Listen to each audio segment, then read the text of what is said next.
क्या भारत के बीएसएनएल में है दम? क्या बीएसएनएल बन सकता है भारत का नया डेटा किंग? एयरटेल जियो का मार्केट क्या बीएसएनएल खा सकता है?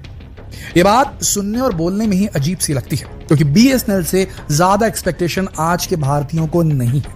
बीएसएनएल ने जो अपने सर्विस का ग्राफ गिराया है वो हम सब उसके जो है प्रत्यक्षदर्शी रहे हैं। लेकिन दोस्तों, मार्केट में हुई है कुछ ऐसी खलबली जिसके बाद बीएसएनएल फिर से ट्रेंड करने लगा है। बीएसएनएल नया जियो बन सकता है, लेकिन उसके सामने कुछ बहुत बड़ी अड़चनें हैं। आज की इस वीडियो में हम समझेंगे किस तरीके से मोबाइल कंपनियां लंबा पैसा चूसने की फिराक में हैं हम मोबाइल यूजर्स से, और कैसे बीएसएनएल हमको इस परेशानी से उबार सकता है और देश के लिए बड़े पैमाने पर रिसोर्सेस और रेवेन्यू जनरेट कर सकता है। आइए समझते हैं इस वीडियो में।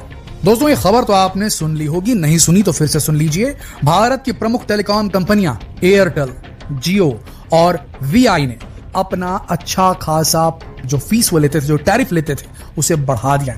मतलब डेटा महंगा, फोन का रिचार्ज महंगा, यानी कि 10 से 27% तक की वृद्धि। जरा सोचिए, 27% तक वृद्धि आपके टैरिफ चार्जेस, यानी कि जो रिचार्ज 100 रुपए का मिल रहा होगा अब वो 127 का मिल सकता है। अब सवाल ये उठता है कि आखिर इन कंपनियों ने अचानक अपनी प्राइसेस क्यों बढ़ा दी? तो इसके पीछे ये बात निकलकर सामने आ रही कि हाल ही में जो 5G स्पेक्ट्रम का ऑक्शन हुआ था, भारत सरकार ने जो नीलामी की थी 5G के स्पेक्ट्रम की, तो ये कंपनियां लाइन लगाकर खड़ी थी और 1.5 लाख करोड़ का इन्होंने निवेश किया। अब बारी आ चुकी है उस निवेश की उगाही करने की, और ये सब कुछ कस्टमर्स को करना पड़ेगा। देखिए, एक टर्मिनोलॉजी है, ARPU इसे कहा जाता है, यानी कि एवरेज रेवेन्यू पर यूजर, यानी कि एक व्यक्ति से एवरेज कितना कमा लेती हैं कंपनियां। तो जरा आंकड़ा सुन लीजिए। हमारा जो जियो है वो 181 रुपए कमाता है। बात करें एयरटेल की तो वो 209 रुपए प्रति यूजर कमाता है। वीआई का थोड़ा कम है।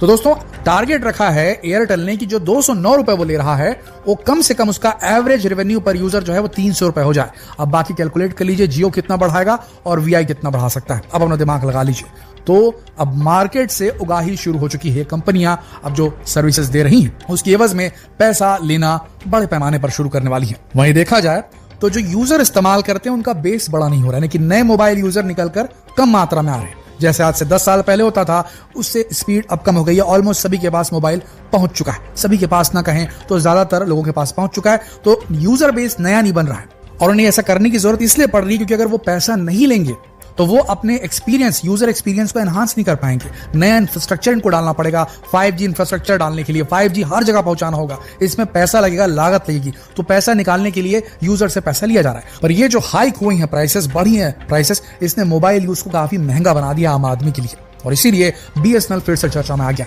क्योंकि सभी कंपनियों ने अपने टैरिफ हाई करने की बात तो कह दी, लेकिन बीएसएनएल जहां का तहां ही नजर आ रहा है। अगर वो वृद्धि करेगा भी तो उतना नहीं करेगा। तो इस हिसाब से देखा जाए तो बीएसएनएल इस वक्त सबसे सस्ता डेटा प्लान, सबसे सस्ता टेलीफोन प्लान दे रहा है। दिक्कत यह है कि बीएसएनएल की 4G भी अच्छी तरीके से रोल आउट नहीं कर पाया है। यानी कि भारत के कई ऐसे शहर हैं, कस्बे हैं, गांव हैं जहां तक 4G नहीं पहुंचता। लेकिन एक एडवांटेज बीएसएनएल के पास में है, ये रूरल बैकग्राउंड इसके पास बहुत स्ट्रांग है। जो हमारे देहाती इलाके हैं, ग्रामीण के इलाके हैं, वहां पर बीएसएनएल ही चलता है। वहां पर एयरटेल, जियो नहीं पहुंच पाए अभी तक। तो ऐसी स्थिति में अगर बीएसएनएल सिंसियरली चाहे, सीरियसली चाहे, तो बीएसएनएल इस वक्त सबसे बड़ी टेलीकॉम कंपनी बन सकती है। अगर भारत सरकार चाहे तो, अगर भारत सरकार सही तरीके से इसमें रिफॉर्म लाए, अगर क्रांतिकारी बदलाव लाए जाए बीएसएनएल के अंदर, तो बीएसएनएल तुरंत अंबानीज को, भारतीय एयरटेल वालों को, सबको हरा सकता है।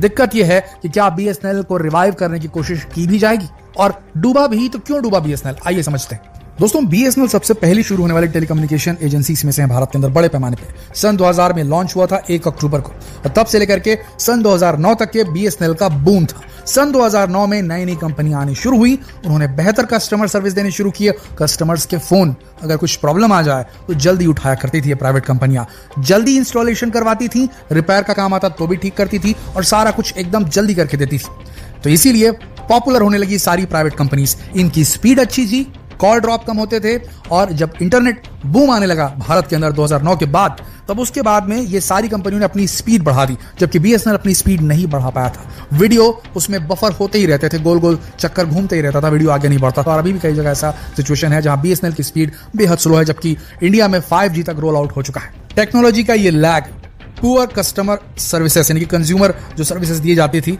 उसमें खराबी और 4G को पूरी जगह अप्लाई ना कर पाना, ये सारी चीजें बताता है कि क्यों BSNL से लोग जो हैं छोड़ करके जा रहे हैं। हर साल मिलियंस एंड मिलियंस जो मोबाइल यूजर हैं वो BSNL से शिफ्ट होकर के एयरटेल, जियो या VI में जा रहे हैं, और खासकर जो गांव से शहरों की तरफ आते हैं वो अपना नंबर पोर्ट कराना ज्यादा बेहतर समझते हैं। गांव में देखा जाए तो BSNL की बहुत ज्यादा अच्छी अप्रोच है, रीच है, स्पीड उतनी नहीं आती, लेकिन वहां BSNL ही काम करता है ऐसे कई इलाके। अब BSNL ने प्लान किया है कि सन 2024 तक सभी तक वो 4G स्पीड पहुंचा देगा और 2025 तक वो 5G पहुंचाने की कोशिश करेगा। तो अगर ऐसा होता है और इसमें खरा उतरता है BSNL तो डेफिनेटली, क्योंकि प्राइसेस बहुत लो है BSNL की, तो डेफिनेटली लोग BSNL की तरफ शिफ्ट हो सकते हैं। लेकिन फिर वही बात आ जाती है, प्रॉपर स्पीड अगर नहीं दे पाया, 4G बोलने के बाद भी नहीं दे पाया, 5G बोलने के बाद भी नहीं दे पाया, कंज्यूमर्स की प्रॉब्लम को कॉल सेंटर वाले जल्दी फिक्स नहीं कर पाए, तो ऐसी स्थिति में BSNL आगे नहीं बढ़ पाएगा। लेकिन इतना जरूर है, इस महंगाई के दौर में लोग परेशान हैं और ऐसे में डेटा के चार्जेस बढ़ जाने से लोग सस्ते उपाय जरूर तलाशेंगे और BSNL एक बहुत बढ़िया उपाय है। देखिए, यूं तो BSNL के ऊपर काफी सारे इल्जाम लगाए जाते हैं। ये बताया जाता है कि जिस तरीके से BSNL को हैंडल किया गया, अगर इसे सही तरीके से हैंडल किया गया होता तो आज ये प्रीमियर कंपनी होती, टेलीकम्युनिकेशन कंपनी होती भारत की। लेकिन भारत सरकार ने इसे हैंडल करने में शायद उतनी स्ट्रिंजेंट एक्टिविटी नहीं दिखाई।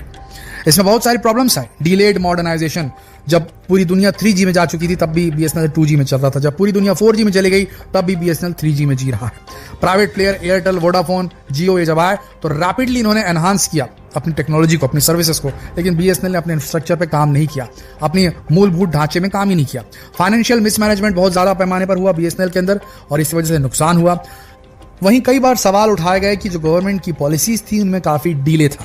वो नीतियां जो BSNL को आगे बढ़ा सकती थी, उन नीतियों को पारित करने में, उन पे फैसले लेने में सरकारी जो एंटाइटी थी उसने सही से काम नहीं किया। काफी ज्यादा डिलेज आई, पॉलिसी की डिसीजंस में फैसले लेने में बहुत दिक्कत आई, स्पेक्ट्रम एलोकेशन में काफी ज्यादा परेशानी आई और फंडिंग के लिए अप्रूवल जल्दी नहीं किया भारत सरकार ने, जिसके चलते BSNL डूबता चला गया। BSNL के पास खुद की ऑटोनॉमी भी नहीं थी, वो डिपेंडेंट था पूरी तरीके से गवर्नमेंट के डिसीजन पे, जिसकी वजह से वो खुद से फैसले नहीं ले पाया। ये भी एक बहुत बड़ी प्रॉब्लम। ऑपरेशनल इनसफिशिएंसीज थी, हाई एम्प्लॉय कॉस्ट, जो लोग BSNL में काम करते थे, सरकारी नौकरी पर थे, अच्छी खासी सैलरी उनको मिलती थी, लेकिन वो कितना काम कर रहे थे इसके ऊपर में कोई वो नहीं था। जबकि एयरटेल, जियो, VI ये सारी जो कंपनीज थी, इन्होंने प्राइवेट एम्प्लॉयज रखे, कम सैलरी रखी और वो क्या काम कर रहे हैं इसके ऊपर भी काफी ज्यादा स्ट्रिंजेंट एक्शन लिया। इसकी वजह से BSNL जो था वो नॉन प्रोडक्टिव होता गया और बाकी प्राइवेट कंपनियां प्रोडक्टिव होती रही। Lack of marketing and customer focus, BSNL ने मार्केटिंग स्ट्रेटेजीज पे बिल्कुल काम नहीं किया या बेहद कम काम किया। कस्टमर सर्विस, इसके ऊपर भी ज्यादा दिमाग नहीं लगाया इन्होंने। अब अगर सवाल ये पूछा जाए कि क्या BSNL के पास ये गोल्डन अपॉर्चुनिटी है जहां सारी प्राइवेट कंपनी ने अपनी प्राइस को बहुत ज्यादा बढ़ा दिया है, लोगों को ज्यादा डेटा इस्तेमाल करने की आदत पड़ चुकी है, तो उन्हें ज्यादा पैसा खर्च करना पड़ेगा, ये दिक्कत है। तो ये लोग रोल बैक कर सकते हैं BSNL की तरफ अगर BSNL ने जो प्लान बना के रखा है उसको सही से इंप्लीमेंट किया। अब BSNL की रिवाइवल का, इसको फिर से जागृत करने का जो प्लान है उसमें क्या क्या शामिल है। 4G रोल आउट, यानी कि वो इनिशिएटिव जिससे पूरे भारत भर में कोई भी ऐसा इलाका ना बचे जहां BSNL मौजूद हो और 4G ना मिले। अगर ये करने में कामयाब हो गया BSNL तो BSNL हिट हो सकता है। फाइनेंशियल सपोर्ट, अगर गवर्नमेंट ने जो फाइनेंशियल सपोर्ट पैकेज की जो प्रॉमिस की, अगर वो पूरा कर दिया गया तो डेफिनेटली इससे BSNL उभर सकता है। VRS schemes, voluntary retirement schemes, ताकि जो ज्यादा वर्कफोर्स है उसे कम किया जा सके। ज्यादा एम्प्लॉय काम कर रहे हैं छोटे से काम करने के लिए, तो इससे प्रोडक्टिविटी पूरे BSNL की जो है वो कमजोर पड़ रही है। तो एम्प्लॉयज को जो है उनको वॉलंटरी रिटायरमेंट स्कीम देने से हो सकता है, चांसेस बढ़ सकते हैं कि BSNL के ऊपर जो लोड आ रहा है वो कम पड़े और प्रोडक्शन ज्यादा हो जाए उससे। स्ट्रेटेजिक पार्टनरशिप, कोलैबोरेशन कर सकता है BSNL टेक्नोलॉजी पार्टनर से ताकि मॉडर्नाइज कर सके और अपनी सर्विसेज को एक्सपैंड कर सके। अगर इन सारे पॉइंट्स पर BSNL ने सही तरीके से काम किया तो ये वो मौका है जब प्राइवेट कंपनीज पीछे छूट जाएंगी और BSNL आगे आ जाएगा। कम से कम रूरल भारत में तो ऐसा हो सकता है, और वहां हो गया तो फिर इसके प्रभाव से एक डोमिनो इफेक्ट पैदा होगा, जो शहरी कई सारे जो मीडियम अर्निंग करने वाले लोग हैं, परिवार हैं, उन तक के भी BSNL की रीच पहुंच सकती है फिर से एक बार। क्या लगता है आपको दोस्तों? चांसेस बेहद कम है, लेकिन BSNL के पास में जो है मौका जरूर है। क्या लगता है आपको, क्या BSNL ऐसा कर पाएगा? और आपके इलाके में अगर आप BSNL इस्तेमाल करते हैं तो कैसी स्पीड देता है, नीचे कमेंट सेक्शन में लिखकर जरूर बताएं। जितना हो सके इस वीडियो को शेयर करें, फेसबुक पर, व्हाट्सएप पर, यूट्यूब पर। धन्यवाद।